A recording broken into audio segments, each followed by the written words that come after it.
Healthcare.gov has been plagued by glitches. Riddled with glitches. Glitches. Glitches. Glitches. Glitches. Snafu. The bugs, the kinks, whatever you want to. Healthcare.gov has been plagued by glitches. Riddled with glitches. Glitches. Glitches. Glitches. Glitches. Snafu. The bugs, the kinks, whatever you want to call this.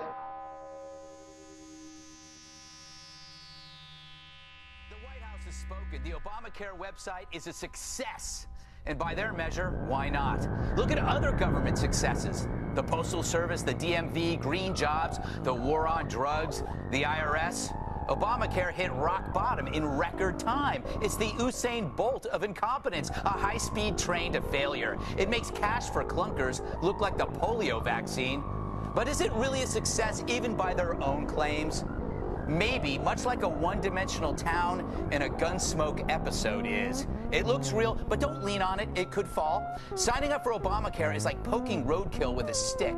The only movement you see is from the stick. The security, the processing, everything is a joke. That's the back end. And like mine after 5 days in the tropics, it ain't working. So Obamacare's real success is showing the gulf between public and private standards. Private profits from pleasure, so standards are high. Public ensures survival for the powerful, so standards don't exist.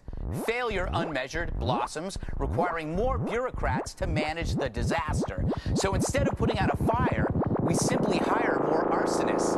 And with a loving media, it's arsonists with publicists. But Democrats shouldn't fret, because this may pass if the Republicans chase sillier stuff.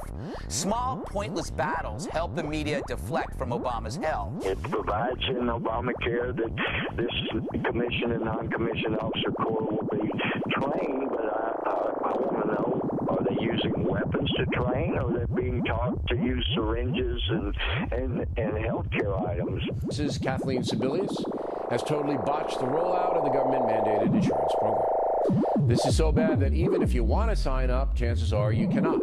This law, this arbitrary and capricious law, is now just bigfooting over it, and that's why you have these problems. We hate to say we told you so, but quite honestly, we all look like geniuses now because we predicted this would happen, and we don't want this to happen because we want people to have the health insurance that works for them, for their family. In what looking glass does she look like? Does the aforementioned look like? In an ideal world, would have been a lot more testing.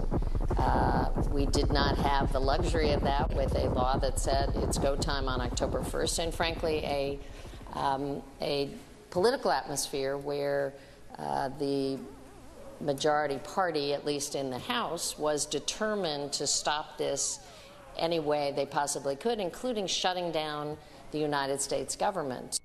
I don't think anyone fully realized that both volume caused some problems, but volume also exposed some problems. Well, actually, I didn't realize it wouldn't be operating optimally before the launch. So we're blaming the Republicans, blaming the public, blaming the staff. And what about Ms. Sebelius? You don't like a particular policy or a particular president? Then argue for your position. Go out there and win an election. Push to change it. But don't break it. Don't break what our predecessors spent over 2 centuries building. How many people have signed up? We'll be doing what we've done with every other program, Medicare Part D, we've done it with CHIP. We will give monthly enrollment figures. We've said that since the beginning. But what we can tell you is that we have 500,000 plus accounts right now with people who have established that and are in the process of shopping for affordable coverage. I've been trying since day one to get an account and log in on healthcare.gov. I failed again. We couldn't make this page work. And again. It wouldn't log me in. And again. Not working. When I've called the 1-800 number for help, the reps tell me volume is high and to try again during off-peak hours. So I tried at 10:30 at night, 7 in the morning, and still it didn't work. So finally, I set my alarm clock for 3 a.m. Sunday morning. But guess what?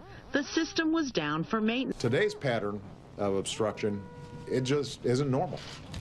It's not what our founders envisioned. A deliberate and determined effort to obstruct everything, no matter what the merits, just to refight the results of an election, is not normal. And for the sake of future generations, we can't let it become normal. I think, though, you earlier gave me my favorite tweet of the day, which I'm going to send out, which is, I'm lucky enough. Oh, really? Well, the quote is from you. I love it. It says, I'm lucky enough not to have to sign up for Obamacare. That's wonderful. I wish my constituents could say the same. I actually think I was referring to I'm lucky enough to have access to good health care, which the I still will take your quote Affordable for the Care Act record. will expand. I wrote it down. It's really good. He completely changed what she said. He didn't find out that the website that he was using to launch his signature initiative was a disaster waiting to happen. I mean, that's what the reports say. That a week, the days prior to launch, they tried it out with a couple hundred, and it completely crashed. This is excruciatingly embarrassing for the White House and for the Department of Health and Human Services. This was bungled badly. I hope they're working day and night to get this done, and when they get it fixed, I hope they fire some people that were in charge of making sure that this thing was supposed to work. We knew there were going to be some glitches, right? But these are glitches that go, quite frankly, way beyond the pale of what should be expected.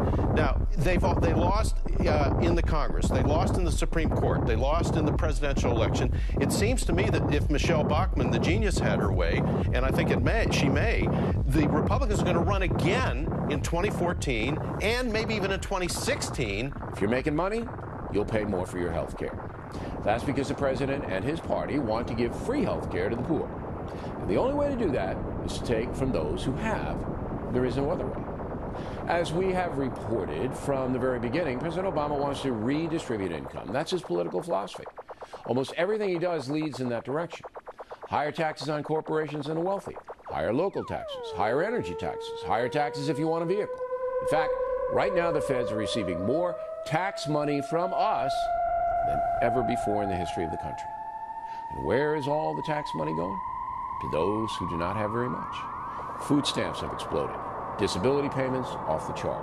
New entitlement programs all day long. The American people elected Barack Obama twice. He told us he was a moderate. He told us health care costs would generally go down. We now know those things are not true. I agree with you. The rollout of the exchange at the federal level was disappointing. But the rollout in California, Connecticut, Kentucky, the D.C., New York were actually good. And many people are getting covered through there. And now you don't examine how is it going now, 5 weeks into it. Is that enough? The fact is, by March 31st, that's when we have to ask how many people have been covered. We have a very clear standard. Are we going to get 7 million people covered or not? That's what's expected. And we're not on track. We're not on anywhere near on track for that. Right now, the latest numbers that we have, and Ms. Sebelius won't tell us exactly what it is, but the latest numbers that we have from the research services suggest it's about 129,000 people. Ms. Kelly, as I have repeatedly said, whatever the number is today is totally irrelevant, because people are not going to buy until roundabout Thanksgiving for a January 1st start line. Here's my last question. You cannot project from today's enrollment. Understood. What Okay, it's I going to get be your like point. when we need to. Here's my last question for you. So you're claiming we're not on track. You have no idea whether we're on track or not. I wish I could know for sure, but Kathleen Sebelius